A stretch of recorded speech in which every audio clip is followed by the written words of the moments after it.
Hello and welcome. My name is Justin Davis, and this is Talking Wrestling with the great Pondwater Dave, of course. He is here with us as he is every week, and also the First Lady of the Arn Anderson Fan Club, Miss Amy Vaughn. Hello, everyone, and welcome to the first edition of the new name show, I guess.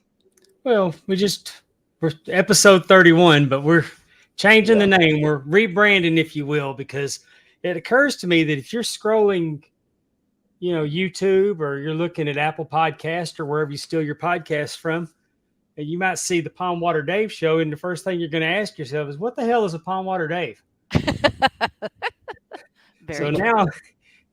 after I, 30 episodes, it kind of hits me that maybe we ought to incorporate wrestling into it a little bit. And when I say wrestling, I'm talking about the old stuff. Now, this week we're going to talk about the current stuff, but going forward in the future, we're really going to put an emphasis into some older stuff for a while. Sure enough, wrestling. well, if you And want to know what the hell a Pondwater Dave is, go back in the archives and listen to some of those grocery store origin stories, and you'll know exactly what we're talking about. Nah, so anyway, Bronco Davis, is that going to be that ought to be an official nickname. I really dig it. I can get down and count a lot quicker than Bronco Lubitsch. That's for sure. So, yeah. So, what's going on this week? Unfortunately, I think we had a death in the Pondwater family as the Dallas Stars took a bite into the dust of history this week. Well, that's why we're running a day late because I had to regroup. I had to go to the Tuesday meetings. I had to stand up and say, "Hi, I'm Dave, and I'm a Dallas Stars fan." And everybody goes, "Hi, Dave. No keychain for you Yeah. and no cup this year." So I'd like to say that, I respect the Las Vegas Golden Knights. I actually like the Las Vegas Golden Knights. Them and the Kraken both were good teams to play. They're not those bitch made fans that follow the Minnesota Wild, which I do think has a distinction as the biggest bitch fan base in the NHL. So Oh, if you're a Minnesota Wild fan and I just touched a nerve, you can politely sign off, unfollow, unsubscribe, leave a 1-star review. I don't care because nobody takes y'all serious because y'all bitch about everything. But I respect the Las Vegas Golden Knights, so I'm hoping that they're going to destroy Florida because I'd rather slide down a 50-foot razor blade into a bucket of alcohol than Ooh, see Chuck skate with the Stanley Cup. well, you and I both get to enjoy our teams losing in the conference championship this year. So, there's that. What else is going on this week? We had a couple pay-per-views, right? So we are going to review those. Um, and we there got was trivia. I was gonna say there was a lot of wrestling this weekend. Hmm. Like you said, not even we're not going to talk about it, but NXT had a takeover, right? Or is that Hey, what and they it was call their good. things? I mean, there was just like boom, ba boom, ba boom. There was all kinds of wrestling this weekend, I actually watched most of NXT Takeover. Now, I'll be the first to admit that I don't know who those people are. right? And I'm kind of embarrassed to say that I'm that out of touch with the NXT product as good as it is. I mean, I know who Carmelo Hayes and I know who Braun Breaker is and Right. Tiffany Stratton. Uh, I mean, I know some of them, but there's a lot of them that I had no idea who they were. Mhm. So it was like watching something really brand new because I don't watch NXT and I just don't. And it's not because I have a problem with NXT. I never think to watch it. Um, Right. I'd like to watch Impact, but I can't find it. I'd like to watch MLW. I can't find it either. It's just, you know, I I have YouTube TV, and some of these channels aren't available. Does Premier Streaming Network do they cover MLW? I I don't don't, know. I I don't think just so. no. Okay. They've got a lot of stuff on there. I just thought maybe that might have been one. Oh well. Get I on mean, that, I don't get Josh. Vi- I mean, I don't get Access TV, so Right. So I'm not getting TNA. I'm not getting Impact. I'm not getting New Japan. So, and there's lots of wrestling I'd like to watch, and I may start watching NXT just because I was so impressed with what I saw the other night, and I like heel Braun Breaker. I like heel Braun Breaker a lot. Yeah. Mm-hmm. Here, Premier Streaming Network does carry MLW. I have it looking at it right here. And well, good. Awesome. And I've got Premier Streaming Network, so I'm going to have to look that up. they have Impact. They have Impact also. No kidding. Hey, Current way to- Impact? I think so. It says Browse Promotions, and Impact is one of them. way to go, Josh. And Premiere Streaming. Awesome. Impact Rebellion. So I guess it is. Yeah. Hey. I noticed that there was lots of independent promotions There is. There's a Mhm. ton of them. on Premier Streaming Network, and Oh yeah. Yep. And our favorite, the game event. that's why I got it. Which I was on last night. My episode actually premiered, so you can head on over to. Did you win? I did. I became the second person other than you and Allison to come away victorious. Way to go. It's the Pondwater Dave show vibe. We're winners. Yes, check our buddy who you heard last week, Efren, out over there on Premier Streaming Network for the game event. Comes out every Wednesday night after whatever that wrestling show is on Wednesdays, Dynamite. So, yeah, it was fun. I went up against Frank Bruno in a battle to the death. So And you play tic-tac-toe?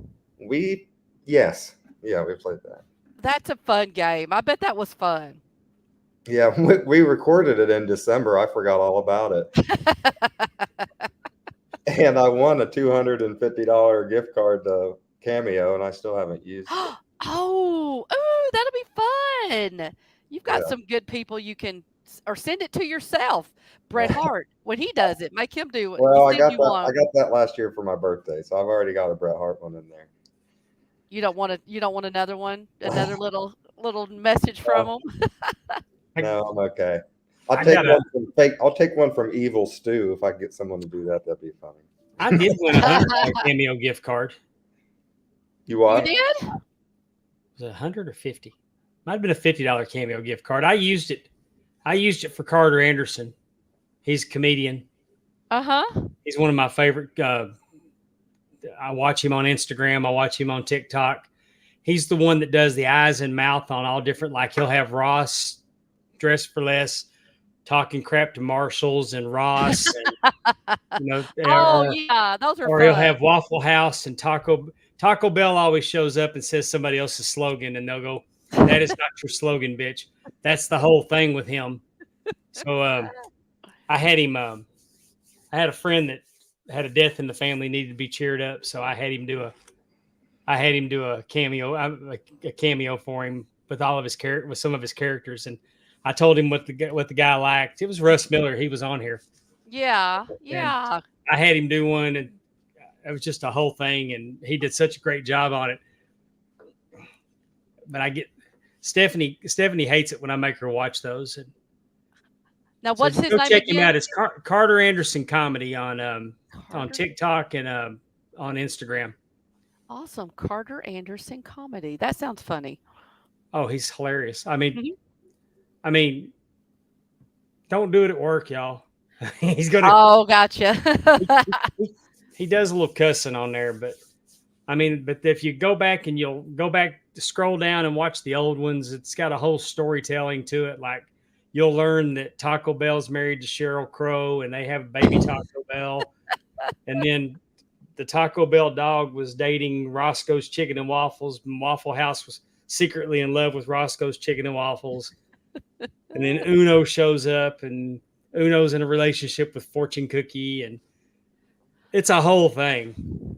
It sounds like it. Well, Amy, you want to hit us with some trivia this week? I will, and I see Jared has joined us in the chat. I saw his name. Justin and David both said, we're going to be talking about this crazy weekend of wrestling that we had. So I thought I would do my trivia on Saudi Arabia.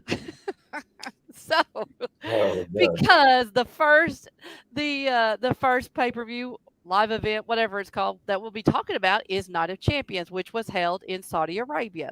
So I thought that we could do our trivia on that. All righty. All right. Number one. How many large-scale events, that's how it was written, per year will the WWE host in Saudi Arabia per its partnership with the General Authority of Entertainment, which is actually the government department in Saudi Arabia that regulates the entertainment industry? How many large-scale events per year will WWE host in Saudi Arabia? Is it 1, 2, 3, or 4?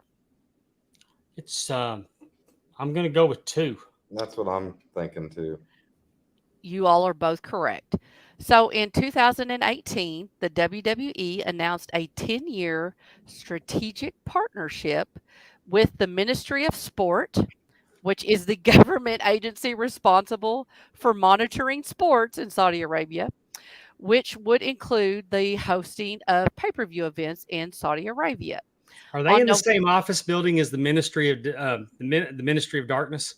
You know, I did not look that particular information up, but I think the ministries are all together, so I would not doubt that. Okay. But on November 4th, 2019, the WWE announced that it had expanded its partnership and it would host 2 large-scale events in the country each year.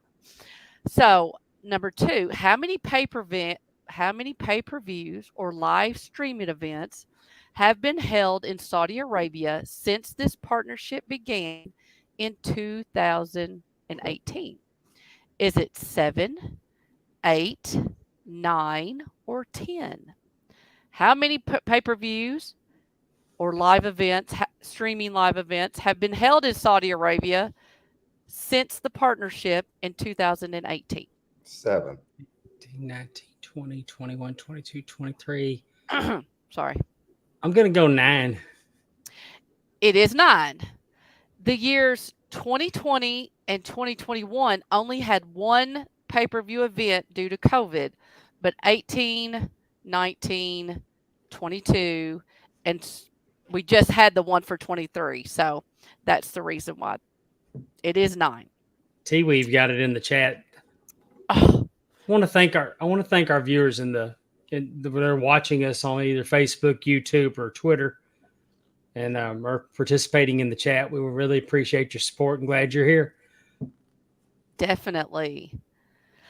What was the first WWE event held in Saudi Arabia under this 10-year strategic partnership? Was it the Greatest Royal Rumble, Super Showdown, Elimination Chamber, or Crown Jewel? What was the first WWE event held in Saudi Arabia under this 10-year strategic partnership? I'm going to say it was Crown Jewel. What was the second option? Super Showdown.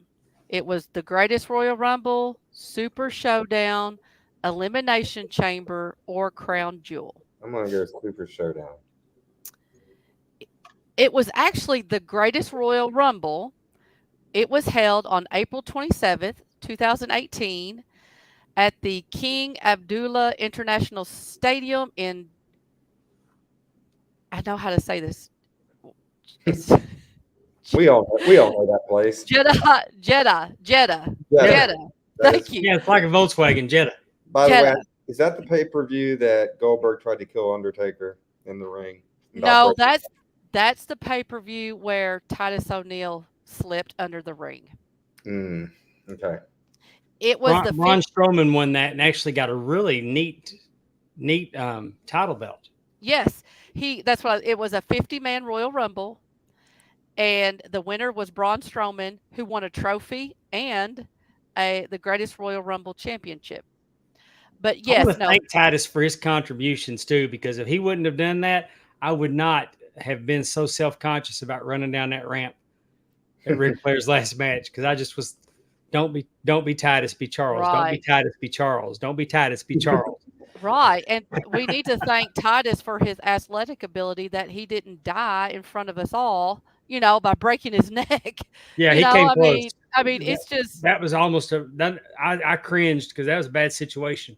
yes, it He, was. I mean, but luckily everybody could laugh about it. I mean, it was something that was funny. I mean, like, whew. Alrighty. So on October 31st, 2019, we see the first women's match on the card of a Saudi Arabia event. The match was between Natalia and which female superstar? Was it Alexa Bliss, Naomi, Dana Brooks, or Lacey Evans? I The, know this. the it was first Lacey women. Evans. Lacey Evans, yeah. Yes, y'all are both correct. It was Lacey Evans.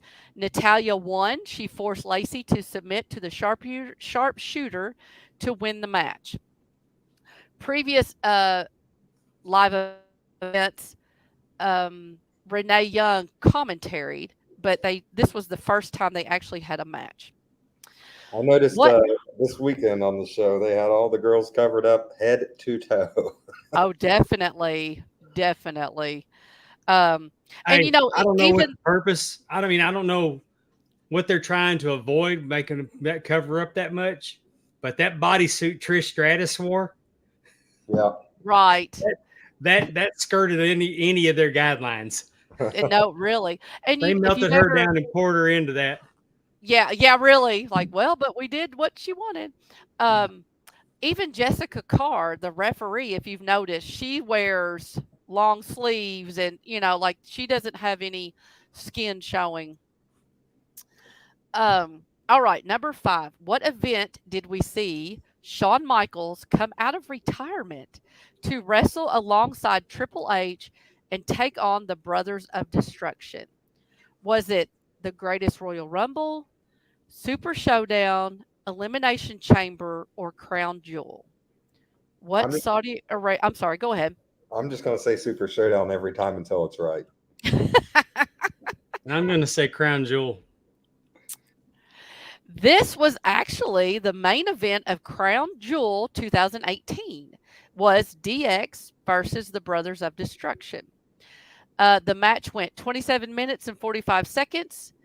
Triple H pinned Kane after a sweet chin music kick from Shawn and then the pedigree by Triple H.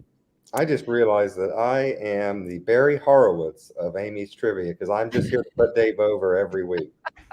I'm the Legion of Doom. I'm destroying your ass this week. I like that shirt.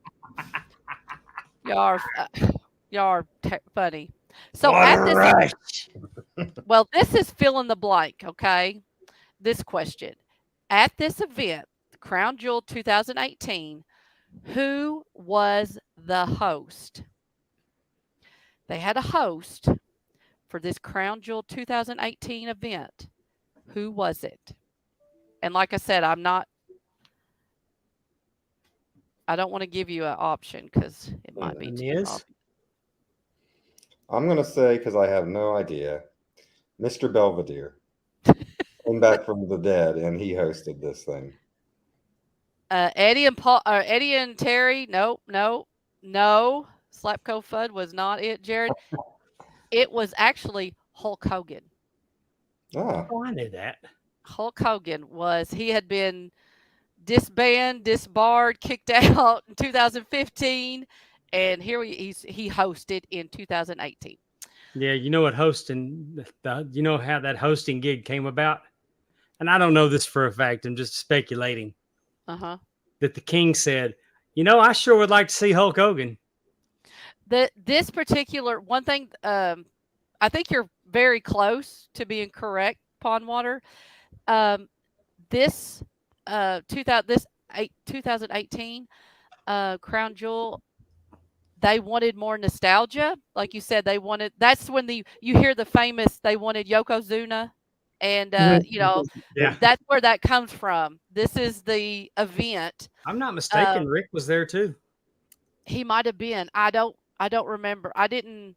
I heard they also asked for Bruiser Brody in the main event, but.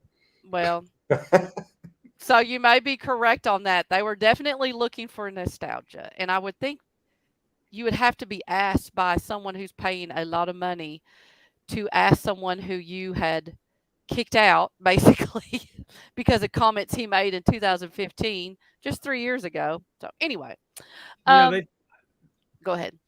go ahead. We'll circle back. We'll finish trivia, and then But I want to talk about the relationship with the WWE and the Saudi and the Kingdom.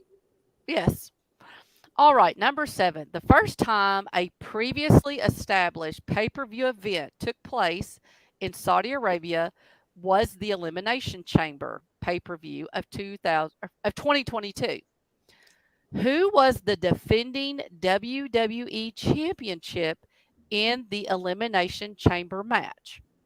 Was it AJ Styles, Brock Lesnar, Bobby Lashley, or Seth Rollins?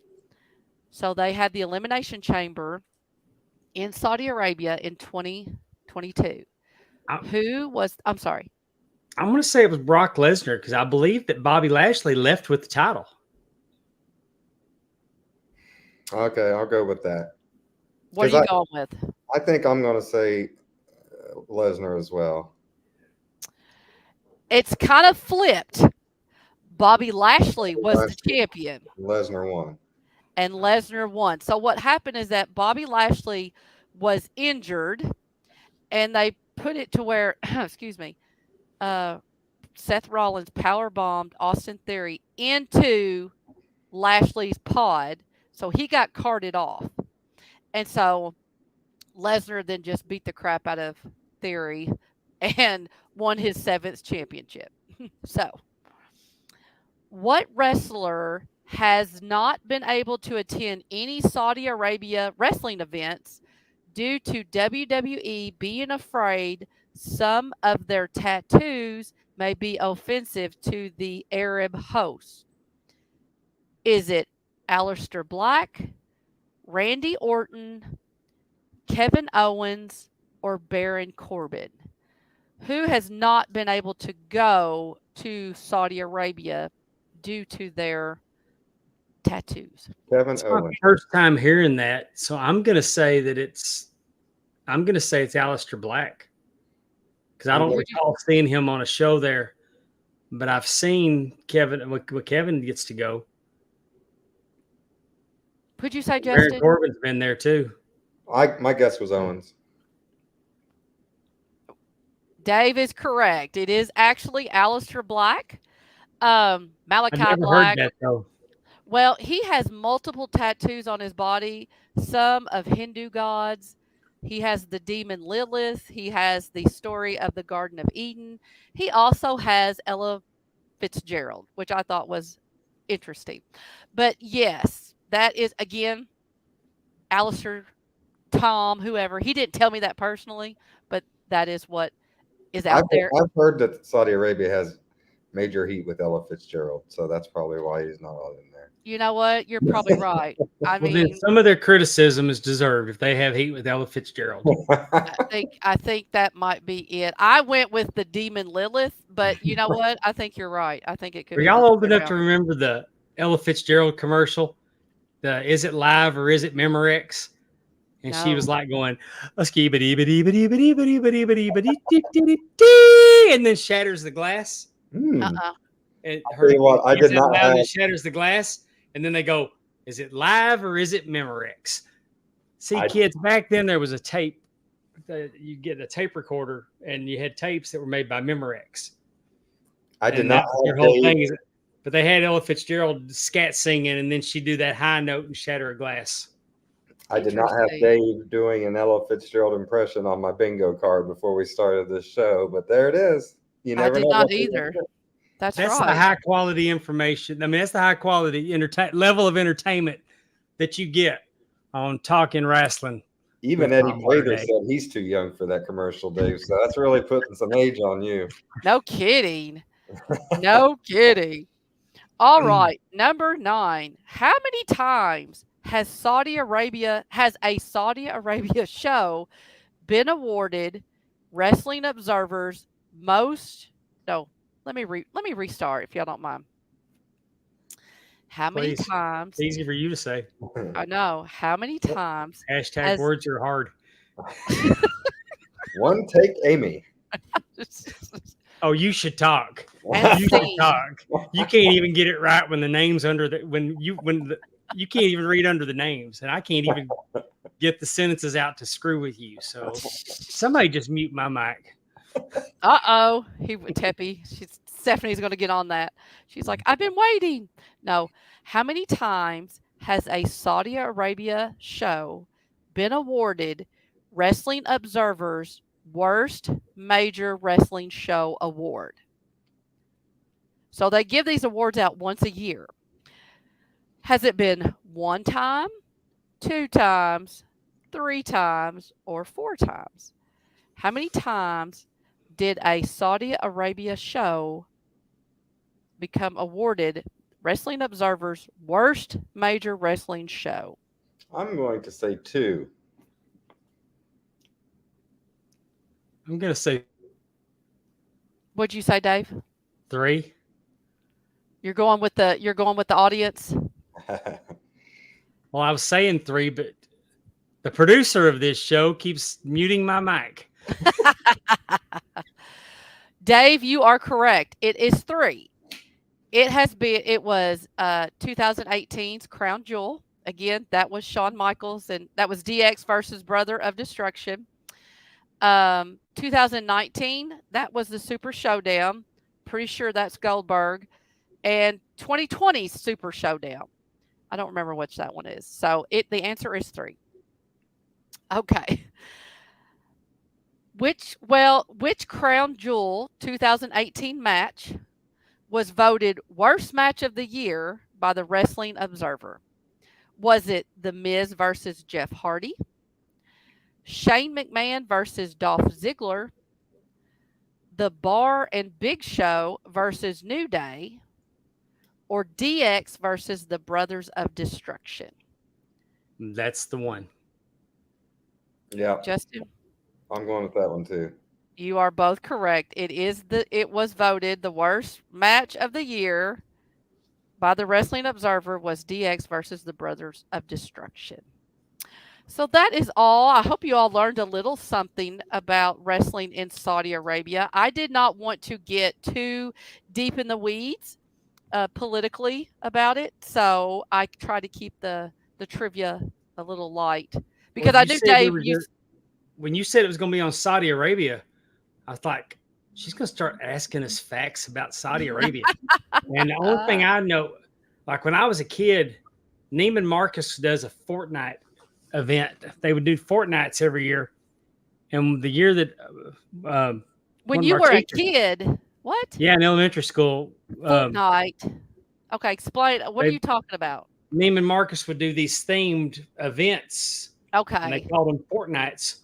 Oh. And they did one on Saudi Arabia. And I remember when I was a kid going. Oh, okay. To Neiman Marcus for the Saudi Arabia. And but all I remember is dates. Right. I ate eating dates. That was only the first time and probably the last time I've ever, well, it wasn't the last time I ate a date. But, Dave one out of the bag. Dave was playing Fortnite long before Aaron was, maybe. I know. That's what I said. The kids it was a different Fortnite. Different. That's what I was saying. Stamps for 3 cents. Oh. Well, that's pretty cool, though. I mean, no, I wasn't going to give you all trivia about Saudi Arabia. That would be very difficult. Like I said, they obviously have different policies than they have different policies. And I know you said, Dave, that was something that you wanted to discuss a little bit. So that's why we kept the trivia light. Well, ultimately, you're going to see people comment that they don't know how they feel about WWE being in Saudi Arabia. Mm-hmm. And you don't hear it. I mean, it's died down over the years, but inevitably. If you're watching on the video form with us, you will know that Dave's lights just went out. And he's muted. And he's frozen. And he's frozen. Oh, no. Did Mississippi get hit with another storm again? Maybe so. That's hilarious. Let's see if I wonder if he even knows. He's sitting there talking about stuff. I know. Well, um, you know, I don't know how I feel about the whole Saudi Arabia thing. It's not my favorite thing. As an American, and I don't, like we said, don't want to get too political, but I don't know that they're too much of a friend to us. But I guess we do a lot of trading with them and stuff like that. However, I just get hung up on the killing of the American journalist a few years ago over comments made about the kingdom or the government in the kingdom. So, but I'm okay with anyone making a dollar, and they're definitely making a lot of money over there. Some people consider that blood money. I don't know. I think that the point that Dave is going to make, if he ever comes back, is that why ruin it for the kids over there? Let them enjoy it. It's not, why Mhm. punish them because of something that their government has done or may do? So, and I see it from that point of view for sure. I think, you want all kids around the world to experience the joy that is seeing the WWE live. Oops. He's back. Well, I accidentally ran my toe across the power strip down here and turned it Oh, off. we thought we didn't know what was going on. Anyway, Justin was just giving his views about Saudi Arabia and wrestling and WWE over there, and so he was just saying he can't blame people trying to make a dollar. if But 50 million of them. I mean, ticket sales for WrestleMania coming in around $21 million. hmm Going over to Saudi Arabia, $50 million. That's a lot of money. You would be fiscally irresponsible to your shareholders if you did not cash that $50 million check. And you want to, you talk about the things that Saudi Arabia does that you don't agree with. The atrocities, I think is what they call them. I mean, we're all being a little hypocritical because we all have one of these, and some 8-year-old in China did a hell of a job putting it together for no money. We all like to wear, a lot of people wear Nike tennis shoes, same deal. So, there's atrocities all over. So we can't pick and choose our atrocities that we're okay with. The truth of the matter is, though, that those kids over there are getting an opportunity to see the superstars. I believe that's what Justin was saying when I came back on. Also, I think the WWE is causing real cultural change in that country because we went from seeing 2 women over there to 3 women's matches, women referees, women announcers. Women prominently featured on these shows now. And I believe they actually are putting them on the billboards around Jeddah. So, it's not all bad. Yeah. And it's just wrestling. And back in the day, they used to say that world class was so popular in Israel that they quit fighting to watch wrestling and then started up again when it went off. hmm I don't know how true all that was, but And look, this now, Sami Zayn has not been on any of these shows until this one. And the narrative was that Sami Zayn was making a political statement, not going. But he was allowed to go because they're trying to make peace with Syria. So Sami Zayn, and I don't know if y'all got to see all of his, walking around Saudi Arabia wearing the white robe that he was wearing, there was some wall that he touched that was, I think it was a real spiritual thing for him that he was able to go there and touch that wall. So, and then how over was he when he grabbed the microphone, he started talking to them in their language.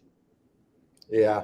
I was going to say one thing I did enjoy about the show is the crowd reaction was really good, solid throughout the show. It was another pretty hot pay-per-view, not as hot as the Puerto Rican one, but it was still pretty jumping in there, I thought. hmm I mean, Yeah, definitely a big deal. nobody talks about the atrocities of Puerto Rico. Bruiser Brody was killed in cold blood. Mm-hmm. And they kissed Carlos Colon's ass like he didn't have nothing to do with it. Now, he didn't kill Brody, but he sure helped cover up the invader getting in trouble for it. Right. But they trot Carlos Colon out there like he's the, but they're going, but why are we going? I mean, I think the reaction that the Puerto Rican people showed, they deserve wrestling. Mm-hmm. So I think, again, not to get too deep in the weeds, I don't know. I mean, like you said, if we only knew, lots of entertainers go, they're paid millions of dollars to perform at someone's birthday party in the palace. And, we never hear about some of that stuff. You can't, like you said, you can't blame WWE who has shareholders, for doing that kind of stuff. I don't know. And again, I don't know how much good, I guess. Muslims have a very strict belief when it comes to um, homosexuals, when it comes to the uh, perception of women. And so I'm not really for sure how something like that gets changed from if it's fundamentally part of your religious upbringing. Now, I do like, the women are coming, they are completely covered, which is totally fine. They're in there watching. Is that really, I mean, I don't know. Is that going to help the women in Saudi Arabia, you know, not be stoned to death if they do, I mean, they have some archaic um, beliefs and punishments too.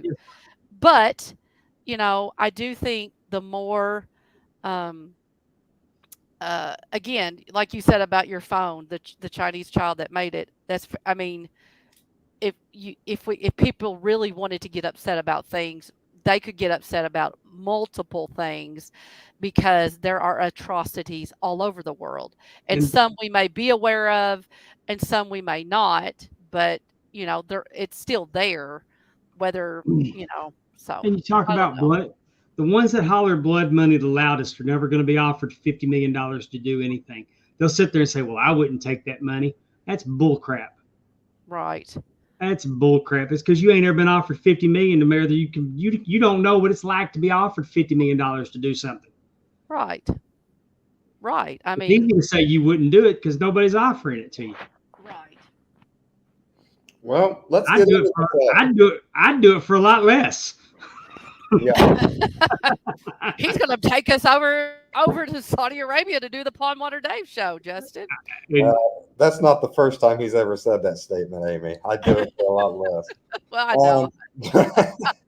Oh my goodness. Well, could y'all hear Amy and Justin on the plane ride over there? Now, Dave, we're going to need you not to say anything stupid when we get there. Right. Exactly. We have to get our non-disclosure statements ready, Justin. Be like, listen, no, if we do not do, just because he said it doesn't mean that's what we do.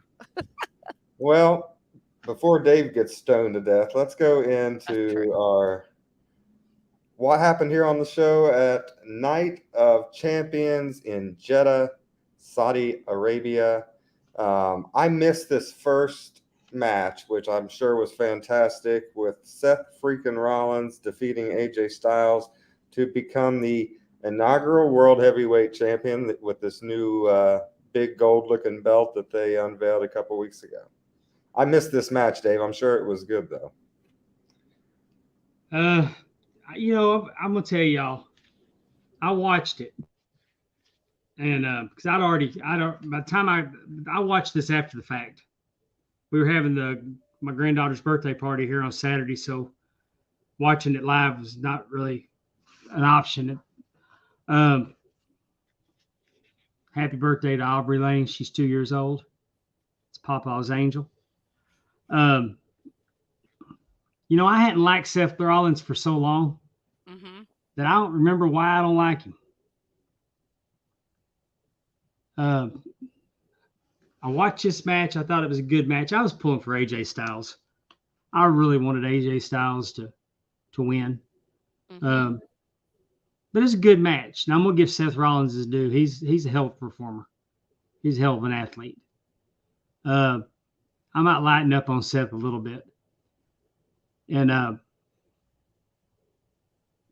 people have said that until he beats Roman Reigns, his title is worthless. But let's talk about it for a second. Let's look at Roman Reigns, who on Saturday was at 1,000 days as champion. Mhm. 28 title defenses in 1,000 days. 28 in 1,000. Now, as an old school wrestling fan, I mean, if you're going to look at it, and I'll look at it in the scope of professional wrestling. I don't want to look at it like who's got a good contract. That's what his contract says. This is who sells T-shirts. No, I'm talking about if you're the champion, you're supposed to defend the title. And then back in the day, the rules were that you needed to defend the title at least once every 30 days or be stripped by the sanctioning body. Right. After 1,000 days, Roman Reigns, at doing the bare minimum, should have been at 33 title defenses. So he's 5 behind old school, which, but in the scope of professional wrestling, Orange Cassidy has defended his title over 20 times in 100, and was it 200 days, 260 days?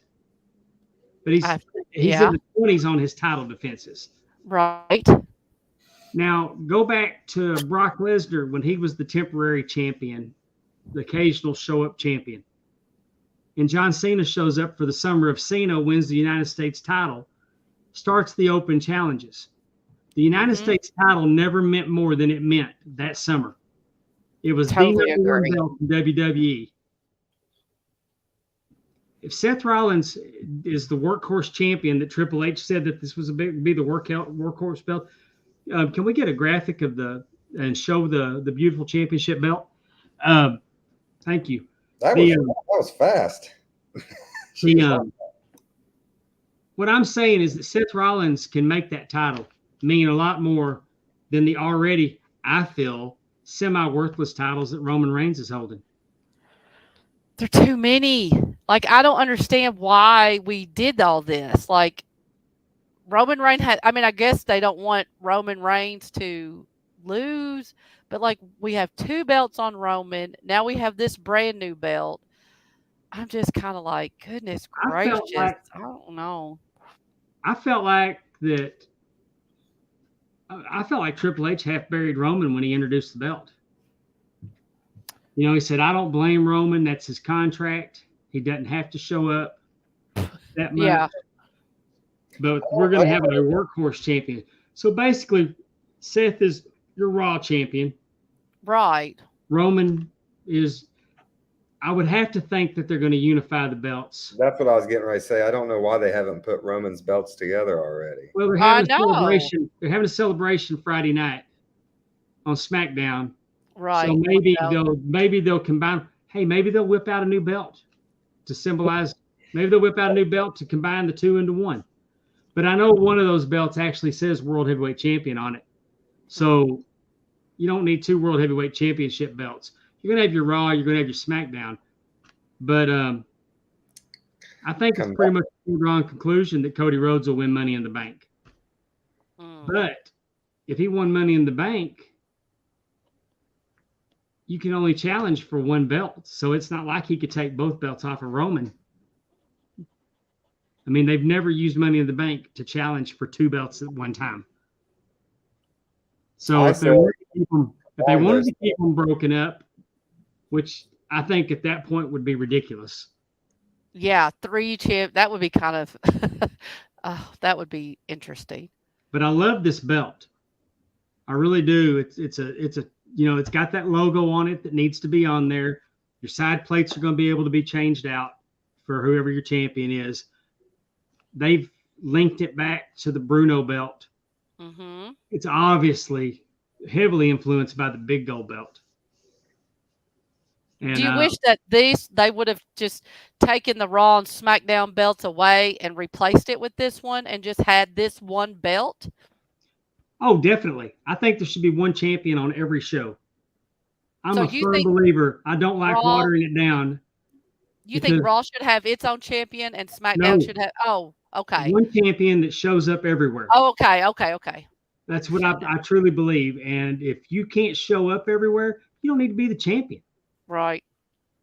You don't. I mean, I don't think it's asking too much if you're going to be the face of the company to be Right. the face of the company on Monday, be the face of the company on Friday, be the face of the company on live premium events, and then might take your ass out and show up at a house show. Right. And that's not too much to ask.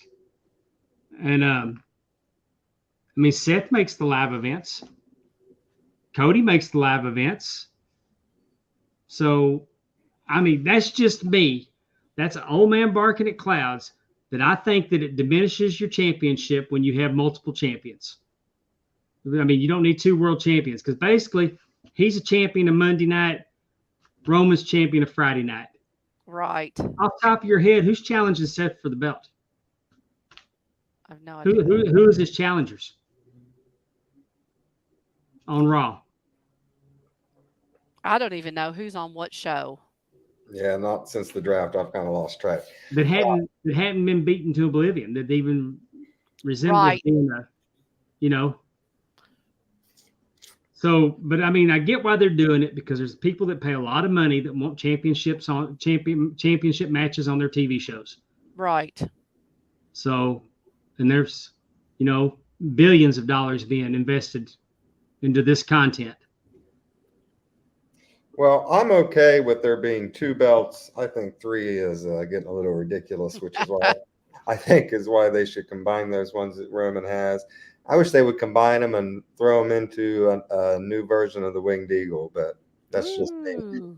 So as I said, Seth freaking Rollins is the inaugural champion there in the first match. Open up with maybe the biggest match on the card. Then we have Trish Stratus defeating Becky Lynch. Now, let's circle back. I heard the reason that was the opening match is because Seth had to get on a plane and get out of there and go back to filming Captain America. Yeah, I heard that too. So that's another reason why, okay, this is going to be the workhorse title. Yeah. But you're putting it on a guy that's got one foot in Hollywood now. I do like considering that Saudi Arabia gets 2 live events a year, I really like them coming in and starting with that match hot. That crowd was there for it. They were excited, regardless of what Seth had to do. But, I thought that was a really cool way to start it because I felt like it just kept that energy up. The whole, the people were already pumped. It's been, like I said, 6 months, a year, whatever, that they got to see something like this. And I thought the energy, the crowd was great. And so, I didn't hear that. I didn't know that, but I thought that was a good match to start off with. Yeah. And Ben Jones says maybe it'll be known as the medium-sized gold. Ben, I don't know if you got to see Triple H give Seth that belt. That is a very large belt. I don't think it's as small as the picture looks when you see the wrestler holding it. It's pretty good size belt. All right, look at Becky Lynch and her Kill Bill gear. You gotta love it. Yes, yeah. They both look fabulous. No, Becky Lynch looked fabulous. To quote the Nature Boy, Trish looked all the way live. Well, the heel goes over here as Trish Stratus wins against Becky Lynch. I missed this one as well. I think I picked up on the next match. The third match is when I started watching. From some girl got trying to think of what her name was, came out from under the ring. Zoe Starks, thank you. And Stephanie told me that Becky Lynch actually did break her nose in that match. Becky broke Zoe's nose, or no? Becky broke her own nose, or Becky's her nose was broken. Yeah. Yeah, I mean, she was bleeding. Her blood, her nose Bless. busted open. She got another busted nose, and Stephanie said that she had read that it was actually broken. But I thought it Well, was good. I thought it was a good match for what it was. I thought it really was. right. And I do not think it's a bad thing having Trish Stratus back in the ring. She's not, she's a good wrestler. She's a good on the mic, having her with Zoe Starks, who I guess is coming from NXT. I don't really know Yes, exactly. So, I think that's good. That just means to me that, Trish is going to stay around a little bit. So, hey, Rodney. Rodney McNeil joined us. Ben Jones from Down Under. Ben Jones probably single-handedly making us stay on Top. the Australian podcasting chart. Woohoo! Yes, he is. Thank you, We're sir. climbing in Australia.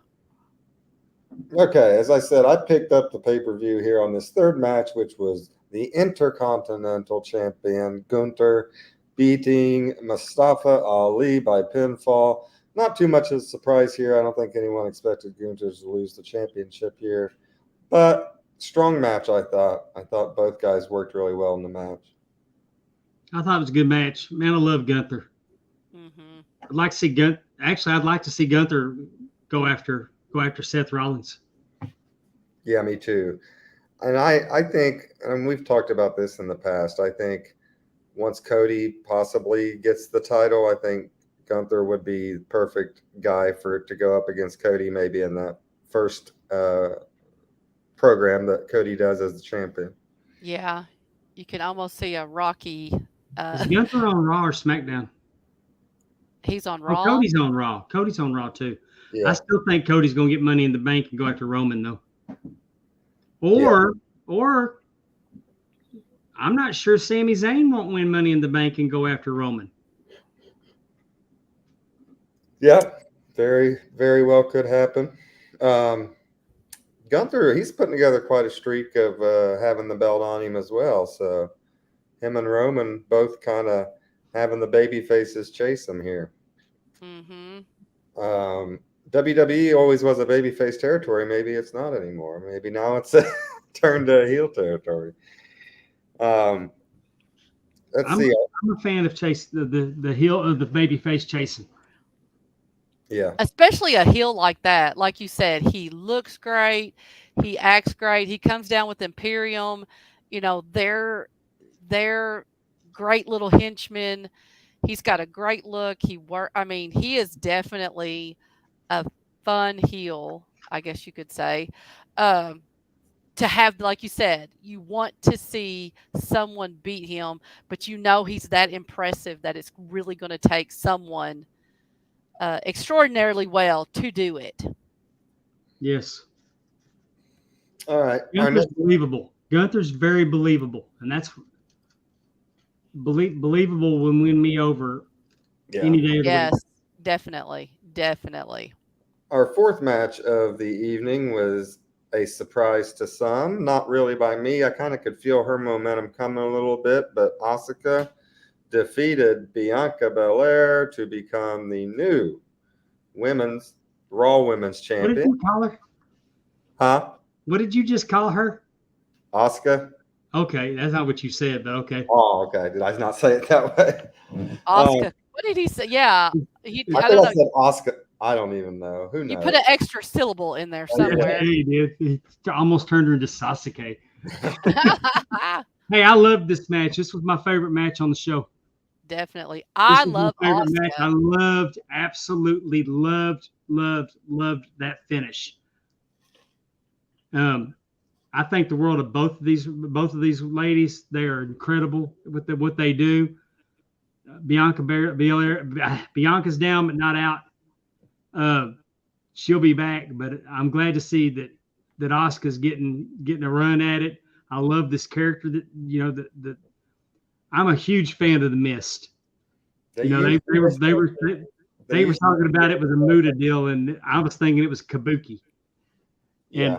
But the fact that she had put it on her fingers and then rubbed it in her eyes. Yeah. Was just such great storytelling. I loved that. That felt very much like a Pat Patterson finish to me when I saw that. I loved it. I'm with Love you. you. I definitely like Asuka. I'm very happy she's getting this run.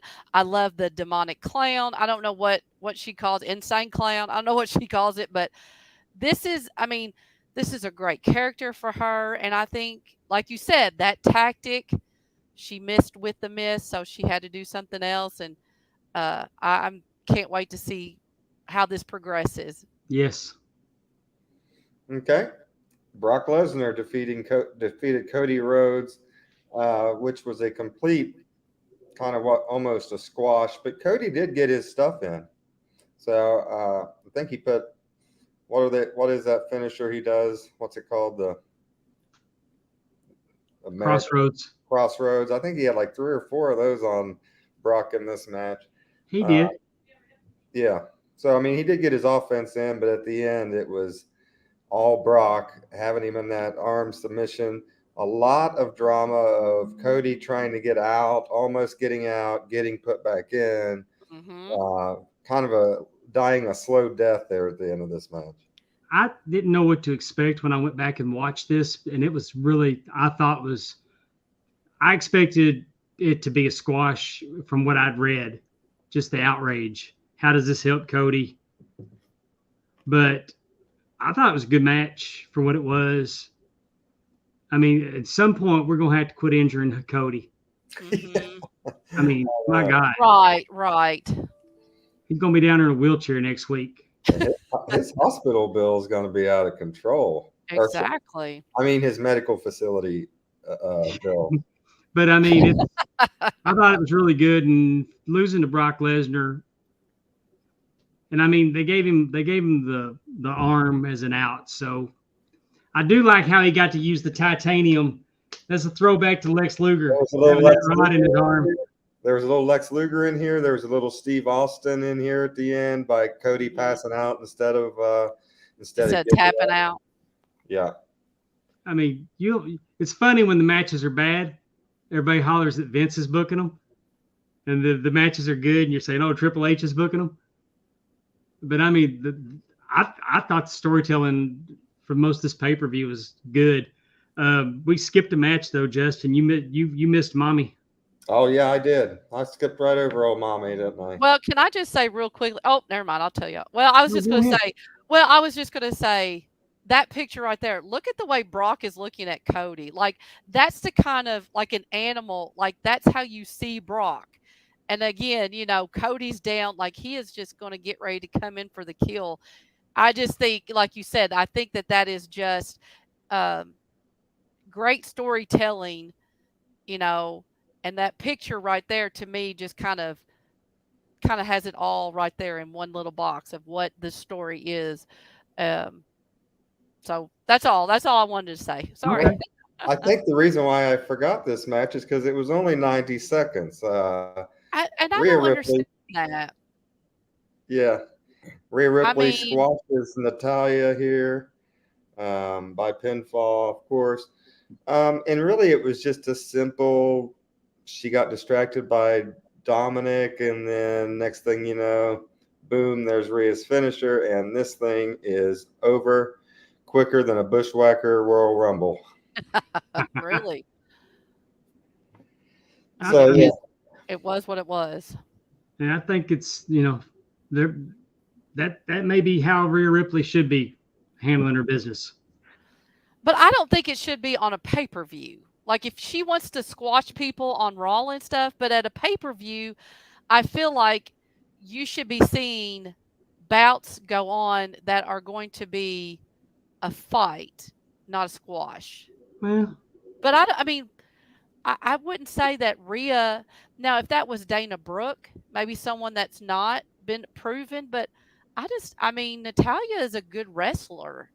I mean, I don't see why she was squashed, but you know, I don't know. I mean, like I said, they didn't ask me what I thought, but I think a squash, I don't see squashes on pay-per-views. I think well, you do all that. premium live event. There wasn't $50 attached to this one. That's true. I'm very sorry. You're right. I Premium will live say, event. I think that Dominic's hair is giving me some 97 heel Eddie Guerrero vibes, and I like it. I'm not Oh, sure he's yeah. not Eddie's kid. All right. Well, this I might be luckily, ribbing on the square with that one. luck, luckily this is not the Maury Povich show, and we will not be finding that out here at the end of the show. Too But bad. Could be interesting. I love that shirt. I mean, yeah, Dom Dom. Oh my God, I love how she calls him Dom Dom. They are taking that. I mean, they are. You get handed stuff. They tell you about all the time. It's uh, sometimes you get handed things, and it's just how you make it. And yep. then I feel like these two, the Judgment Day, whatever, like these two have taken, hey, this is, Ray's son and he's going to be a punk and you're going to, I mean, they have just absolutely made it like he must flipped the see. switch. That time on the inside really did something for him. Exactly. Just all of that. I mean, just being on the inside, coming out with I mean, all of that is just absolutely What he lacks in brilliant. the ring, he's made up for in personality. Exactly. And executing this character is it's so good. I also And think he's gotten a lot better in the ring recently as well. and that's what I was going to say. His persona, like he doesn't have to get heat wrestling in the ring. He's getting heat other ways. He can practice. He can get better. You know what I'm saying? Without maybe necessarily being on TV wrestling, because he's getting that heat from just every time he holds a mic, people are booing, and then she's like, let my dom dom talk or whatever. I mean, it's great. I think that I am just Rhea Ripley is probably one of my absolute favorites of just to be so young, to have such a um, great work ethic, to have such a understanding of what it takes in that business. I just think she is something And she's else. reinvented herself from when she started because early Yes. on, early on she was going to be. I mean, I don't want this to sound insulting, but basically a Charlotte Rhea. Flair starter kit Yes. with the blonde hair. She was just going to be. I mean, you could get lost in that shuffle with that look. So what she's done has been really, really bold and reinvented herself. And I mean, I feel like this is her true personality anyway. I mean, I don't know if that so. She's just I can sit here and just go on and on about Rhea Ripley, how much I think of her. Yeah, she is amazing. I love these two. I love the whole group that they're in. Hmm. I like the whole thing. Yeah, there's not much to hate here on with these two. Um, our last match and main event was Kevin Owens and Sami Zayn, the tag team champions of the world, defeating the Bloodline, Roman Reigns and Solo Sikoa. And holy hell, was there a lot of drama at the end of this one. Yeah, it was. We had, Roman getting kicked by his cousin, and then of course that leading to the Kevin Owens and Sami Zayn victory. Roman not looking very happy, and now we have looks like appears to be the Bloodline breaking up. Yeah, you got to wonder if the brothers are going to stay together through this, though. I mean, they left it where there's definitely questions that need to be answered. I'm really digging where the storytelling is going on this. Hmm. Yeah, definitely a fun main event there. The crowd was all into Owens and Zayn winning, and definitely into like I said, the kind of crack that we are seeing develop in the Bloodline. So that'll be interesting to watch going forward. Agree. There it is. There is WWE Night of the Champions live from Saudi Arabia. I thought it was overall. How many jars you giving this one, Dave? I'm giving it 4 jars. I'm going to give it 4 jars. All right. I thought it was a good, solid show. Nothing from the top all the way down. I mean, I can't really look at one match and say that was not a good match. I thought all the matches were pretty solid in this. Hmm. Hmm. All right. I thought it was a great show. I wasn't fast forwarding through it when I watched it back. Yeah. Andrew Hermy says that it was better than Double or Nothing. Well, let's find out. We're getting ready to talk about AEW Double or Nothing. I will be the first to admit that I did not watch this show, as I do not watch a lot of AEW. But Dave, did you catch any of this? No, I don't watch it. Okay. I went over to the page. On Bleacher Report, and I was going to authorize it, and I was like, I don't want to pay $50 for that. Yeah, WWE has spoiled us. Now that we pay $10 or $15 a month to get pay-per-views, it's like I don't want to pay. Right. Well, I asked myself, what do I want to watch on this? What do I want to watch on this card? Right. And Jeff Jarrett and Jade Cargill were not enough for me to spend $50 on this. Yeah. I did watch this for the most part. You know, you're right. WWE has really spoiled us with the $10 or pay for Peacock and get everything. I really think Double or Nothing, or I really think AEW, because they only have 4 to 5, because I think Forbidden Door might be a pay-per-view. I'm not positive, but because they only have 4 pay-per-views, I do feel like they really do punch up the matches, the entrances. Everyone usually has new gear. Like they're all excited. You know what I mean? Like they make it a big deal that they're on the pay-per-view. And so a lot of times I'm like, it's worth that, because I'm only doing it once every quarter, basically, because I know I'm going to get a fabulous show. So, I tend to, and FTR was on it, and I will pay thousands, if not hundreds of thousands, And when I say that there wasn't anything on there that I wanted to see. Oh, yes. I didn't mean it like that. It's not a criticism of the talent, because I watched the product. Right. I watched Dynamite last night, and there was a financial decision. Oh, yeah. I just didn't want to pony up $50 for it.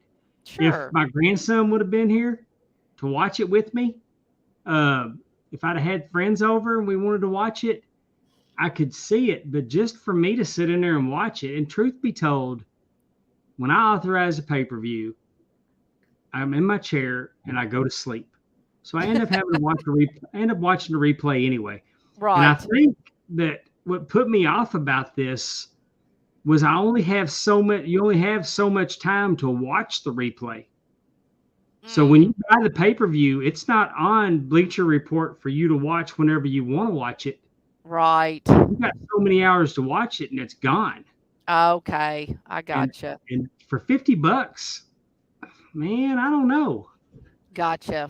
No, I understand what you're saying. I mean, on Fight TV, when you take StarCast, I mean, it's been how many years since the first StarCast, and I can still watch the first StarCast. I can watch them all. So, I mean, to me, once it's paid for, I mean, in the old days, I would have authorized it on DirecTV. It would have been on my DVR, and I could have watched it as much as I wanted to watch it. Yeah. So that's something that really, really concerned me, because I knew I wasn't going to watch it in one sitting. Right. Well, maybe when you get that Amy money, I mean, she's going on cruises. You're going to have to pick up a second, third job if you want to be able to afford this pay-per-view, Dave. You got to. Let's start off the first match. And I think this could have been a dark match, maybe not on the official pay-per-view, but I'm not sure. The Hardys, Jeff and Matt Hardy, and Hook defeated Ethan Page and the Guns, Austin Gunn and Colton Gunn, by submission. So now Matt Hardy owns Ethan Page's contract, it looks like. All I all I saw of this was Jeff Hardy falling off the top rope. That's what I was getting ready to say myself. I didn't And see that clip. man, I'm not gonna bash the man, but Lord, somebody save him from himself. Yeah, I don't I know. mean, I don't know what that was because it looked like as he was getting up, it looked like he hurt his ankle or something. And then I think when he got up on the rope, the ankle gave out, is what it looks like to me. Because I could see him when he got up, it looked like he kind of like rolled his ankle or stepped on it wrong. And then when he went up on the rope, it would just gave out, is what it appeared to me. I could be wrong on that. But either way, it did not look good. That's for sure. no. Yeah. And we're gonna cherry pick some of these matches because how about Amy, tell us about Adam Cole and Chris Jericho. It was fine. Uh, um, you know, it's a weird it's a weird concept. It's an unsanctioned match, but like last week we had a contract signing for it, which it was fine. Adam Cole won. Being polite. It definitely was not my favorite, but like I said, I also don't care for when they start bringing out the kendo sticks and the trash cans and like just everything underneath the ring. Um, I am not.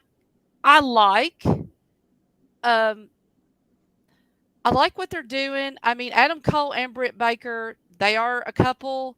I do like them using them that way. I mean, if you and Stephanie, if you all were rumbling with somebody, I mean, if y'all had beef with a couple, I mean, that's what we would see. So I don't mind them. They would have ended the match as soon as Stephanie started beating on Jericho. Well, of course. Because Stephanie will kill somebody over me. Have I told y'all that she carries a machete in her car? True story. My wife. And she knows how to use it too. My wife, I said, baby, I want to get you a pistol to keep in your purse. Because she goes to Jackson, Mississippi, and Jackson, Mississippi is a very dangerous town. And I said, maybe you should, keep a pistol in your purse. I don't need one. Well, you need to be protected. I've got a machete. It's true. She has a machete on the driver's side by her door. She can reach down and get that machete. Is that for the frogs? No, she's scared of frogs. I know. That's what I'm saying. Is that you let somebody mess with her, she's gonna cut an arm off. Note to self: when we come down next month, do not startle Stephanie in her car. Get something right between the eyes. I'll remember that. Yeah, frogs are her kryptonite. It was not a horrible match, but like I said, they go for a lot of the gimmicks. It was not a wrestling match. But I don't think these two, like, this isn't supposed to be, quote, a wrestling match. There's a grudge. I would love to see, oh crap. What were they called? Roderick Strong and Adam Cole and Fish and Undisputed Era. Yes. Oh my God. I love them in NXT. I would have loved to see something of that. Of course, now Bobby Fish is not there and the other guy's hurt, but I would have loved to seen something like that. But I mean, you have people, Kyle O'Reilly, thank you. You have all of Chris's people out there. I don't like all that mess, but it was okay. Sorry. Well, to me, an unsanctioned match is really what we used to call a lights out match, and it's supposed to be the last match of the night. They turn the lights out. Right. It's unsanctioned. It's just a fact. It's not a hardcore match. It's a fact. Right. But it's supposed to end in a pinfall or submission, not a stoppage. Dave turned the lights out in the first match today. That's right. Pondwater. Jericho, if his hair was just a little bit lighter blonde, he's starting to look to me like Greg the Hammer Valentine in his later days. I don't know. It's about time, I think, Chris, to give her up. I was thinking Large Marge. Yeah. But I'm seeing the Hammer in there too. Right. Well, but like you said, it was a ref. It's the whole thing was just it's unsanctioned. Why is there a ref? Why did we stop it? Like it just was just a lot going on. It wasn't horrible, but Well, it the ref is only there to count pinfalls or submissions. right, but they stopped the match. You Yeah. know what I'm saying? It just is it's just weird. I just didn't like all that. But Well, I anyway. think it's interesting that Adam Cole not only got the unsanctioned win, but he actually got a 3-count victory over Jericho last night. Right, in their intergender match, I guess. I Yes. don't know if that's what they called it, but Mixed tag. yeah. But Well- like I said, I like Britt, and I mean, I like that kind of idea of them, you know, beating up the bad guys together. I mean, I don't know. I like that. I got to read what's going on in the chat. Oh my Letty God. said that Jericho is looking like a lunch lady, and Terry put in reverse. Terry says, "My mom was a lunch lady, and she looks better than Jericho does right now." So don't disparage the good damn name of Terry Weaver's mom, Eddie. I know. Eddie input foot, right? Oh, Terry, I'm sorry. Hoagies and grinders. Tuna fish sandwich. That was funny. Sloppy Joe. Hey, well, next up we had FTR I was going to say we have to talk about the next match or defending against Jay Lethal and the greatest active pro wrestler in wrestling today, JEFF, JARRETT.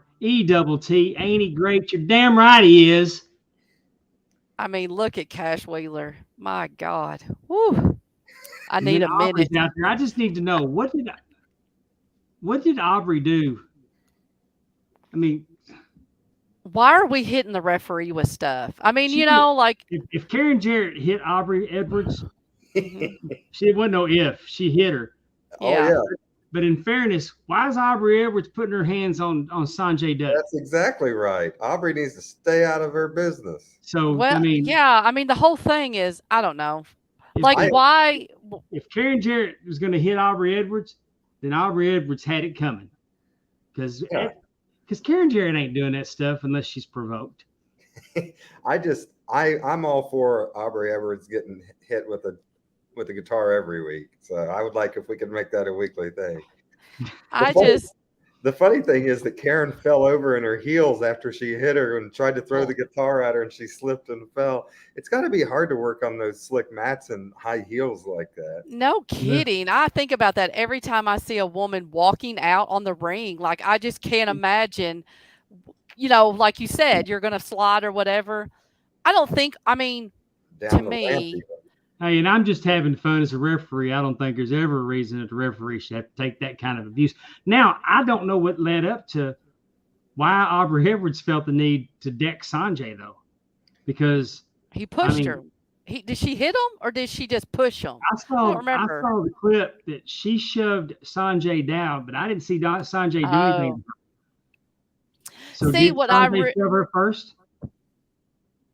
I don't think so. I'm trying to sit here and remember. I mean, I think he was doing what he does out there and he might have been interfering. See, what I hate is that I think we all know FTR, Jeff Jarrett, and Jay Lethal could have had a hell of a match in the ring. They didn't need all this mess going on the outside. You know, I mean, that's the only thing that's the biggest thing that I was kind of disappointed with. They don't need all this stuff going on. Those four can put on a wrestling clinic. And I would have loved to have seen that in the ring instead of, you know, people, you know, Sanjay and all this mess going on the outside and interference and pretend you're going to hit somebody. And again, that's just me. Wasn't Briscoe supposed to be the referee anyway? Yeah, he was. I don't know. Was Audrey on the outside? I don't know why she was there. I mean, you watched it. You tell us, Amy. I was watching FTR. I did not know. She was down there trying to screw Jeff Jarrett over again. I don't know what Jeff Jarrett did to piss Aubrey Edwards off so bad that, you know, she just being a little overefficient. She's a tremendous referee, though. I got nothing but respect for Audrey. Right. Y'all don't think I'm hating on her. I'm having fun here. This is happy Right. fun time on a podcast, y'all. Aubrey Edwards is the best referee in AEW. Well, Andrew said that she ran in to make a count when FTR had the pin. So maybe Mark got knocked out, or because he did get knocked out or pushed down at one point. What happened to him? Yeah, I do remember that. I was distracted by Cash Wheeler. I'm sorry. Yeah. Hey, I get it. I was that way during the Trish Stratus Becky Lynch match. Well, I think in that last picture where we seen Aubrey getting hit with the guitar, that was the find out portion of the. She effed around and she found out. Somebody shrank Dax's trunks. Oh, what? Go back. No. Oh. Shrink them? No. It looks like somebody must have pulled him on a roll up or something, and he didn't pull him back up. Man, has Jeff Jarrett ever looked better? No, he's fabulous. I mean, Jeff he really is having a great run. Or a year younger than me. And look, he's in tremendous shape, y'all. Yeah. This may be the best Jeff Jarrett that we've ever seen. He's definitely having a career resurgence this year, and even starting last year. We've seen him all over the place, from GCW to WWE and now AEW and AAA. He's pretty much been everywhere. So, and minor league baseball. And Ric Flair's last match. Mm-hmm. Which one you want to cover next, Dave? Which match you want to look at? Oh, let's go on to. Let's tell us about Toni Storm winning the women's championship, Amy. Did she actually pin Jamie Hayter, or did she pin Ruby Soho? Oh Lord, I don't remember that part. What do you mean? I feel like I think she did, because I heard, again, there's rumors going around that Jamie Hayter is actually injured and they needed to get the belt off of her. Okay. So I do believe she was pinned. I'm not for sure. It came as a surprise to me, as over as she is, but of course, like I said earlier, I'm all for the good guy chasing. Right. But I really do think it's due to an injury that she has, that they were looking to get the belt off of her. This is your trivia section of the show, Amy. No kidding. Damn, I'll have to study harder. I was watching this with friends, if that helps. So I was, not always maybe paying the best. Terry Weaver does have a good point. Look at that cameraman's face in this picture. He's smiling. Hey, I'm gonna tell you what. I'm gonna tell you what I've noticed in AEW. That they don't cut the camera angles off the women the way that they do in the WWE. I mean, sometimes when the ladies are laying on the mat in WWE, they cut away. They don't shoot them below the belt, and the cameras, the production in AEW do not subscribe to that. The homeboy is zoomed in tight. Mm-hmm. And look at that grin. Yep, that's a pretty good view there for the cameraman. And basically, she's getting a stink face, as we used to call it from the old Rikishi days. Exactly. I think Eddie is volunteering to take that bump as we speak. Now let's go ahead and talk about Jade Cargill and the TNT Championship. Mm-hmm. I did see that one. Now I know that Jade, she successfully defended against Tyra Valkyrie. I love Jade Cargill, y'all. I mean, she looks like $1 million. Yeah. I mean, she's just the perfect physical specimen. Mm-hmm. And she let Star Road all over. But I know she's been doing the beating somebody and then, hey, anybody else want any? And then Chris Stratlander comes out back from injury. and she comes out and she manages to get the win and take the championship from Jade. I don't know what Jade was up to, 60-0. Was she Yeah, 60-0? I think she was. 61. But I think, and I've had a few days to think about it, the gimmick bit her. I mean, the gimmick that this kind of makes sense that she let her alligator mouth overload her ostrich ass. Mm-hmm.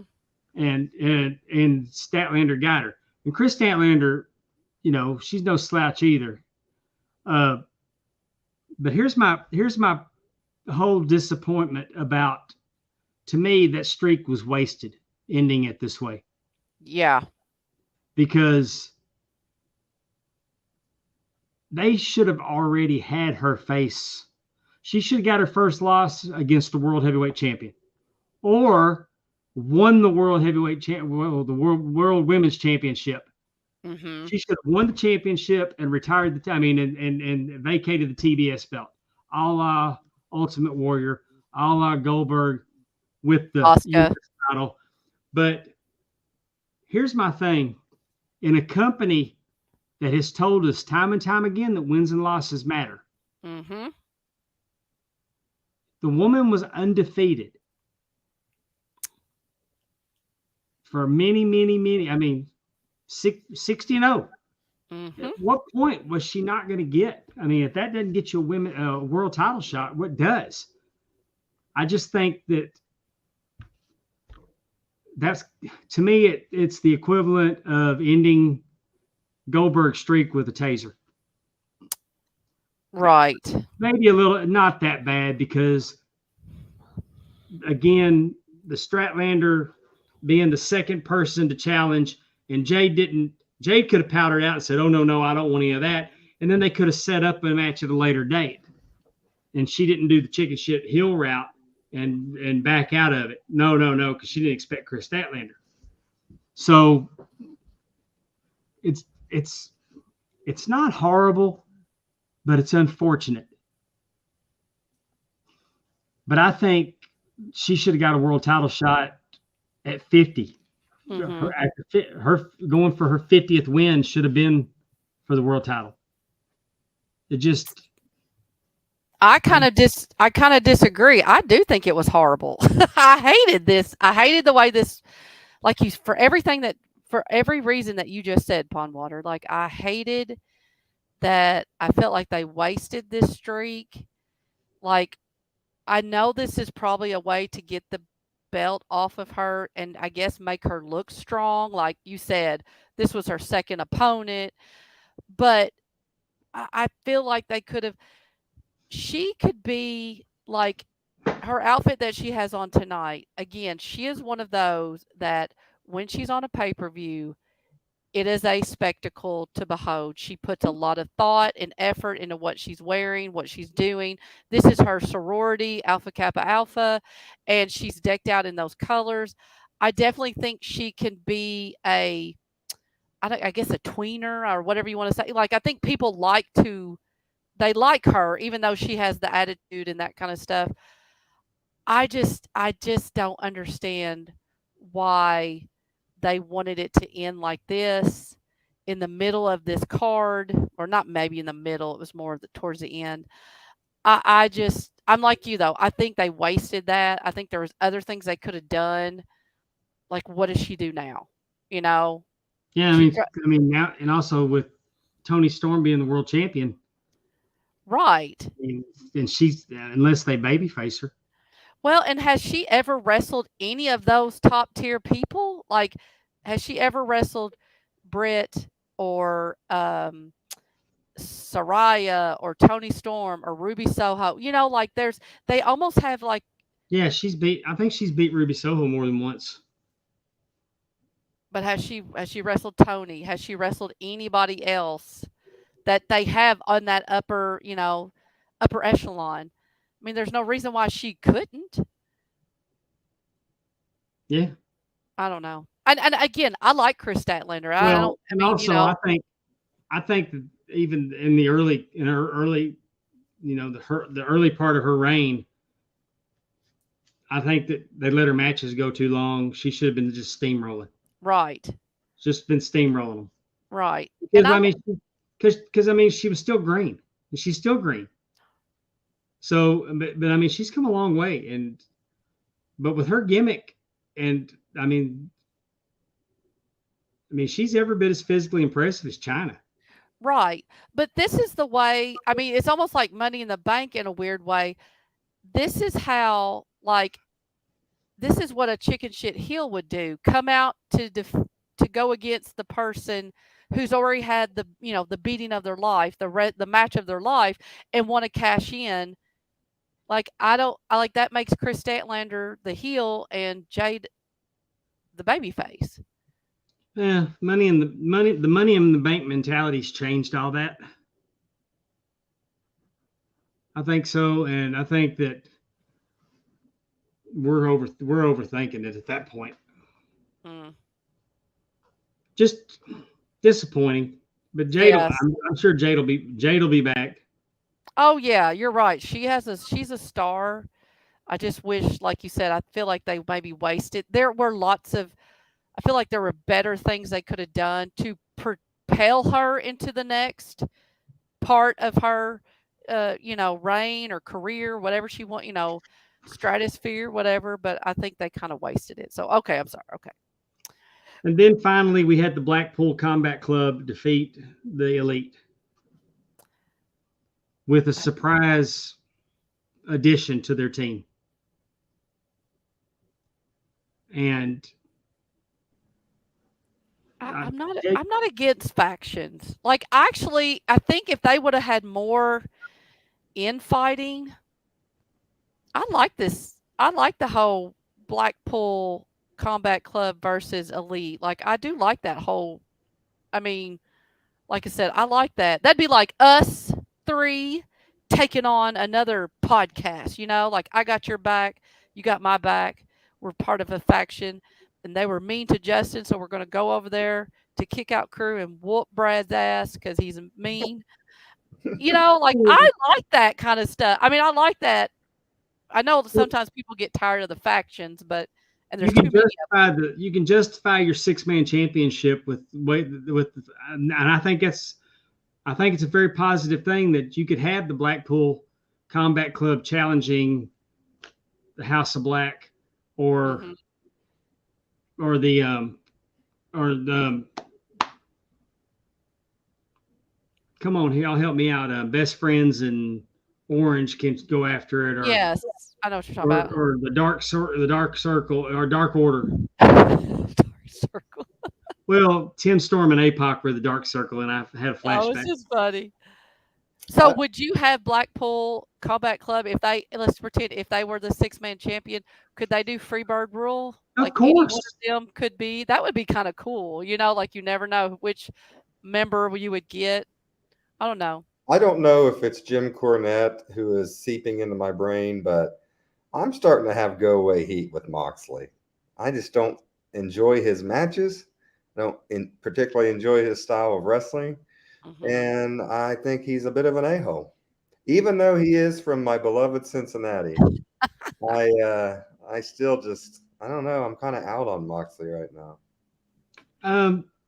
I don't enjoy. He relies on crutches too much. I don't mean like physical crutches, but if there's a crutch, he'll hit somebody with it. Yeah. I mean, he gimmick matches too much. That GCW style of match that I'm more of catch as catch can. I want to see matches in the ring. I don't want to see light tubes. I don't want to see barbed wire. Right. I mean, and these are like his matches on just regular TV. Like, you know, we're just constantly seeing him bleeding all over the place. And I think, like you said, Justin, I think that's a little like, I don't want to see that every week. It's like that one guy said about JFK, like, Senator, I knew JFK. I'm a friend of you know JFK. Yeah, that's what I say about Mox. I know Terry Funk. I was friends with Terry Funk, and you are no Terry Funk. But I will say that I do like them as a unit. I do like them as a unit. And Don Callis, good Lord. He had Takashita on there last night, and you talk about heat. Mm-hmm. I mean, heat, and more heat. This man, the crowd was completely into hating him. And the ultimate babyface in Takashita became a very convincing heel. Mm-hmm. And I mean, we're talking Paul Heyman-esque type verbal skills and making who you're with. I mean, Callis is going to get him over. Mm-hmm. I mean, I mean, I'm so impressed with it. I And definitely. I mean, I'm not a Bucks guy. I mean, normally the Elite, other than their theme song, when they started using Kansas. Kansas, when they started using Kansas, I'm like, well, how do you hate somebody that's using Kansas as their entrance music? Right.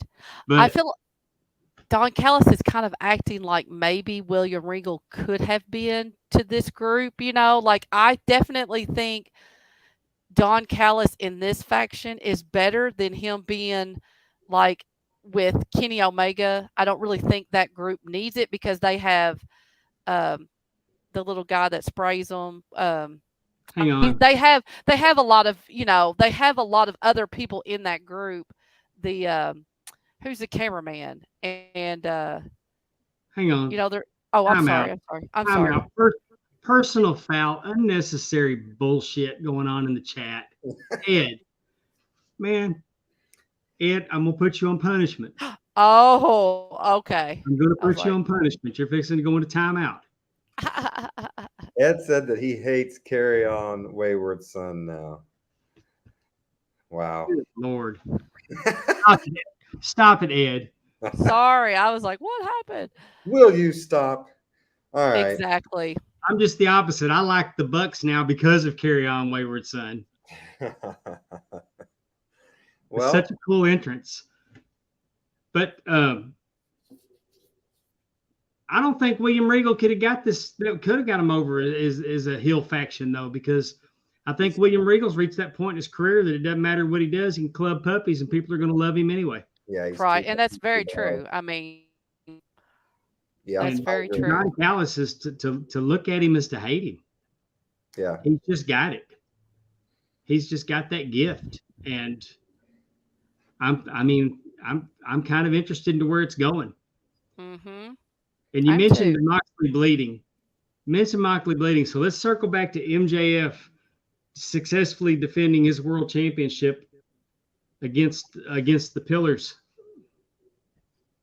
And I loved what his line in the press conference is about asking him, did it bother you that you didn't go on last? And he said, why Yeah. would I want to go on last? And who wants to go out there and roll around in Moxley's blood? Yes. I thought that was interesting. I have become disinterested in Jungle Boy. In just I just don't know where he's going. Did you Like feel like that? Did you watch it last night? Did you watch um Dynamite last night? parts of it. Did you see Jungle Boy come out and save Hook? No, I did not. Maybe I did. strong- Go ahead. Tell me. I strongly felt like that he was going to hit Hook with that chair. Oh, okay. So we think But maybe he didn't. But I strongly felt like he's fixing to hit Hook with that chair. right. And I was disappointed that he didn't. Okay. I think I need Jungle Boy. To turn heel. See, I think I do too. And maybe that's what I mean. I feel like maybe Jungle Boy and Sammy are kind of flipping. I mean, I think Sammy could be more of a baby face than Jungle Boy I right consider now. MJF to be one of the luckiest people in the world for this match. He gets to have a four-way with Sammy and Jungle Boy and I mean, Darby. Yeah, I think he's maybe living my dream out right now in that ring. Or my dream. No. We knew to get where you were going with that, Justin. But you know what I like? I was talking to someone earlier about this. What I really like, I love how all of them call him Max. Like, t- they really do, to me, they really have created that storyline of almost like, you know, the four of them growing up in the same neighborhood. And it's like everybody else calls him MJF, MJF, but they're all Max, like they're always calling him like your nickname, like when you were in school. And I really like the four pillar. Like I really kind of have liked this dynamics, and I would love kind of seeing where it's going. But like I said, I don't know if Jungle Boy just is. He's just not. He needs something. Maybe that's what it is, and maybe a heel run and Sammy switch. I don't think, like you said, Darby's at that point. I don't think Darby could do anything to have people hate, for him to be hated. Everybody loves Darby. Not everybody. And not everybody? I sure as hell do. I want to say too that I really dug MJF's little white boots and the bright yellow. I kind of dug his attire this pay-per-view. Sammy giving me extreme Shawn Michaels WrestleMania 12 vibes with his. But I'm sure this match was probably fun. I wish I could have got to see this. How was it? What do you think about it? I can't with all the full speed running dives. Yeah. I'm glad MJF won. I mean, I like that AEW belt right there with that type of strap on it. Oh, I love it. The Burberry strap. Yeah. Yeah. I've got a friend that does leather, and he did one that he didn't do it on the front, but he did the backing as Burberry in it. He didn't do the front, but he did the back, and it looked really, really cool. Like, so cool that I'm honestly thinking about sending him mine and having mine re-leathered that way. Yeah. But they said MJF was interesting in his press conference because he said that who's left? Mm-hmm. Who's left? He done beat everybody else. Now I agree with Terry too. I really like the colors on the plating there too. Mm-hmm. It just really goes good with that strap and everything. Yeah. Well, I tend to believe it's going to be MJF and CM Punk in Wembley Stadium. Yeah, I could see that for sure. Who do you let go over? Do you think MJF wins? If I had my way, he would. He would. Well, that was AEW Double or Nothing. Dave, how many jars you giving this one? I didn't see it. Oh, so you're not going to, okay. That would make sense. I didn't see it, but no more than 2 because just for the Jade Cargill and with Jeff Jarrett not being a tag champion and Jade Cargill not being the TBS champion anymore, I couldn't see that. I mean, I don't know how I would go more than 2, but you don't think 2.5? Maybe 2.5? Like half, 50%? No, 2. 2. Okay. I'm just asking. Well, same age as my granddaughter. 2. I was gonna say, Teppy been spitting babies out 2 years ago. One time we said something, Teppy said if I ended up, she said something about, I can't remember what she said about if she ended up pregnant, and I said, well, y'all be looking for me. Well, Terry Weaver, he does his own ranking system over there in Alabama, and he says that he gives it 3 old fashions. So there's that. I just want to, before we go, we want to talk about Eddie makes a point. Eddie makes a good point, though. Oh, that's right. 2.5 jars because we got to see Aubrey get hit with a guitar shot. That does deserve at least half a star. Pop up the ladder there. I agree. We would be remiss if we don't remind you that this weekend, I believe it's Saturday, right? Yes. Saturday, June the 3rd. Yes. there will be a telethon on. Well, just I'm not sure where can they find it at, Dave. The information about the Oh, on Twitter, FFP Pod. Yeah, I'm not sure. You can look on our social on PWD Pod on Twitter. I've retweeted it. We're going to retweet it some more. We're going to have it on our Facebook. we are doing. Oh, go ahead. There you go. Oh yeah, I'll tell you what, our producer has been on her stuff tonight. I mean, she probably has. It's 12-hour. It's a 12-hour telethon. Me and Justin are going to be on between 12:30 and 1:30 in the afternoon. Dave, I'm going to try to be on, but I'm in Columbus because I'm doing softball. So if I can try and schedule a break there, I will be. But I can't guarantee it. But I'm definitely going to try to make it. I've asked to have some guests join me. I think we need to take one little step back and tell, just in case someone is not aware of what we're talking about. We're doing a telethon. Basically, it's a telethon full of. We are joining many other podcasts. FFP podcast, Filter Free, that our friends TJ, Tim, and Dave are on. They seem to be spearheading this whole thing, but I know Zip Code Bros will be on there, I think, and Kickout Crew, John Alba, our Dave, and myself. Hopefully, will be on. Amy, I think you're going on with the Tim and those guys. Yes, I'm having to go on later. I have some other obligations during the day when you all are going on. And so I will be going on at 9 o'clock. It is all for fundraising for a dear friend who passed away, Josh Odom. And yes, Reffing It Up will also be on there, and Brian Hepner and RJ, I believe. I'm pretty sure Conrad Thomas is going to be on. Conrad's doing something.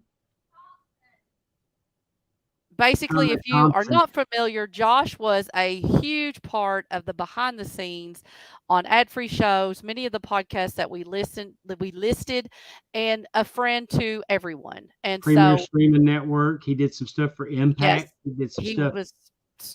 He was starting to work for Premier Streaming Network. A very talented person in technology, and loved wrestling. He worked with you, Dave, at the Ric Flair last match, right? Yes. Yeah, and he was also the producer. He was a producer of the Aftermag chats. Yes. But hey, but more important than all of what he was also our friend. Definitely. He's one of the nicest people that you would ever have the privilege of meeting. I'm not one. If you can keep me on the telephone more than 5 or 10 minutes, then you're really doing something. And I can't remember a time that I got on the phone with Josh and we weren't on the phone for 45 minutes to an hour. I mean, and you don't, and that's not because it's, I don't like talking on telephone. Right. But unfortunately, he passed away very unexpectedly at the age of 33, leaving behind a wife and 2 children. And there is a GoFundMe page that has been up to help make it easier on his family. And like Justin was saying, Filter Free Podcast has kind of spearheaded and gathered all those, like you said, Dave, who knew Josh, who worked with Josh, who were friends with Josh, to come together this Saturday, 12 or noon to midnight, to have a live stream, have an auction. Again, all proceeds are going to go towards providing for his family. Nobody's getting paid. You don't have to buy. You don't have to bid on auction items. I mean, you're free. We're trying to get. The GoFundMe is still going. But we're putting up. I have a wrestling boot, not a ring used boot, just a wrestling boot that Ric Flair autographed, JSA certified. It's a nice little collectible, and I bought it because I thought I was going to get 2 boots. And I got it because I was going to put them on my mannequin that I put my Ric Flair robe on, but I only got 1 boot. So, but it's such a neat collectible, and I love that blue. That is such you're not getting a Ric Flair autograph. I mean, He's with Right. Fitterman Sports now, so you're looking at $100 to $130 an autograph now, and that's just on a piece of paper, a picture, not Mhm. on an item. So this is a pretty cool collectible. We're also gonna. I have a Chase variant of Cody Rhodes, one of 3,000, a rare AEW figure. And that's Cody. Um, Cody in the suit. Yeah. So it's and there's only 3,000 of those, that particular one. So it's a collectible. And Um, I do believe that. Do you know what the other auction items are? It's not just these. I mean, a lot of different people are posting. Oh yes, I forgot. This will be fun. but you can be the host of Talking Wrestling with Palmwater Dave, and it'll be episode whatever the number is. And let's say that, God forbid, that Eddie Prather wins it. It would be the Eddie Prather show. It would be the Terry Weaver show. It could be the. I'm going to suggest. I'm going to really work on Conrad to bid on it. Yeah. How cool would it be if I could get Conrad Thompson to host an episode of our show? So, I mean, Don't worry, Terry. Eddie's having to save up money for Top Guy Weekend, so I don't think we'll have to worry about it. Exactly. but Exactly. but he's saying that he bid 200 now. So I mean, I'm already encouraged that this was a great idea. But you can pick the topic. We'll be your support, and you'll be in the driver's seat. And that will be it'll really for a good fun. cause. Now, also Mark Nelson, our good friend Mark Nelson. Thoughts and prayers out to Mark Nelson. He had surgery yesterday. I hope I'm not. I mean, he told me what it was. I don't know if I should. Yeah, He had to have did well. He did well. have a non-cancerous tumor removed, Okay. right? Justin said it. I didn't know if he wanted it out there, but he had surgery. He said it was almost as big as an apricot, right next to his heart, and they got that removed, and it went well. And I think he got to go home today. But he donated a WWF tag team belt, like the old British Bulldog, Arn and Tully Anderson version, Arn Tully Blanchard, Arn Anderson version, of the WWF tag. Just wow, and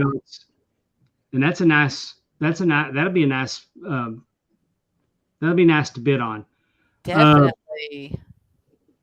So it's going for a great cause. I hope everybody will participate in it.